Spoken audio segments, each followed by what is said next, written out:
Children, again in this video, you can see one question related to proving.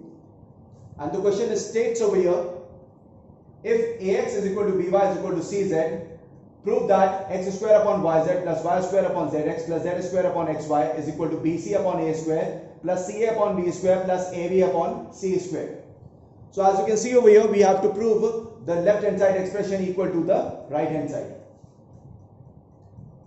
Now the solution will start in this way. We are going to again make an assumption for the equality that is being shown between certain terms. So as you can see, I am going to start the solution in this way, that let ax is equal to by is equal to cz is equal to a constant k. So I have taken the equality between all the terms equal to a constant k, and from that this thing implies that when ax will be equal to k, then we can figure out the value of x as k upon a. That is taken out by cross multiplying. Similarly, if we equate by with this constant k, then the value of y can be also figured out by cross multiplying, as y is equal to k upon b. And in the same manner, the last term, that is cd, that is cz, is equated with k, then in that case we can figure out the value of z as k upon c. So once we have figured out the value of x as ka, the value of y as k upon b, and the value of z as k upon c, we are going to substitute these values in the left hand side expression. So as you can see, it is written over here, on substituting the value of x, y and z in the given expression on the left hand side. So as you can see, on the left hand side, the expression is given as x square upon yz plus y square upon zx plus z square upon xy. And we are going to substitute the value of x, y and z that we have just taken out. So in the numerator part of the first term, you can see it is given x square. I am going to substitute k upon a whole square, which is the value of x. And then in the denominator part of that same term, it is given as y into z, which we can write it as the value of y as k upon b into the value of z as k upon c. Then plus sign. In the next term, second term, where it is given y square, we are going to substitute the value of y as k upon b whole square, because there is a power of square, so we are going to apply the power of square over here. Upon the denominator part has got z into x, so we are going to write the value as k upon c into k upon a.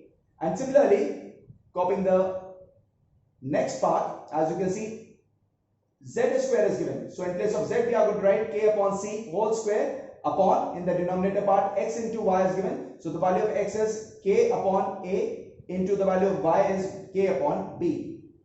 After the substitution of the value of x, y and z in this left hand side expression, and reaching to this particular part, we are going to find out the square and the product that are given in the numerator and denominator. So if we do the square of this k upon a, we will be getting the term as k square upon a square, and the product of these two in the denominator part will give us k square upon bc. Similarly, the square of this will give us k square upon b square, and the product of these two terms will give us k square upon cl. And the last one is also in the same way. The square of k upon c will be k square upon c square, and in the denominator part, the product will be k square upon ab.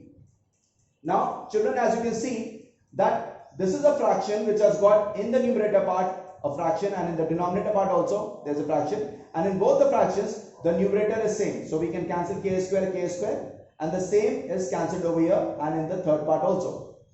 After that, the cancellation of k square is being done. What is left in the numerator part, that is 1 upon a square, upon the denominator part as 1 upon bc, plus over here 1 upon b square upon 1 upon ca, and in the third part 1 upon c square upon 1 upon ab, which, as you know, that you are going to reciprocate.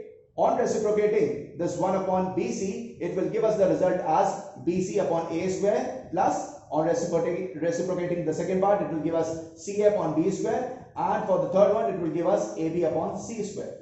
Now children, as you can see over here, that bc upon a square plus c upon b square plus ab upon c square is actually the right hand side expression. So we have started from the left hand side expression, where we have substituted the value of x, y and z, which we have just taken out by showing this equality between the terms equal to a constant k. And once we have taken out the values of x, y and z and substituted it in the left hand side expression, we have reached to this right hand side. So in this way, left hand side can be proved equal to the right hand side and the question can be proved. So in some of the cases, you are going to get a situation that where the left hand side quantity will come equal to the right hand side quantity after the substitution. And in some cases, it will get simplified where we have to simplify both the left hand side and right hand side expressions. Then also we can do the proving.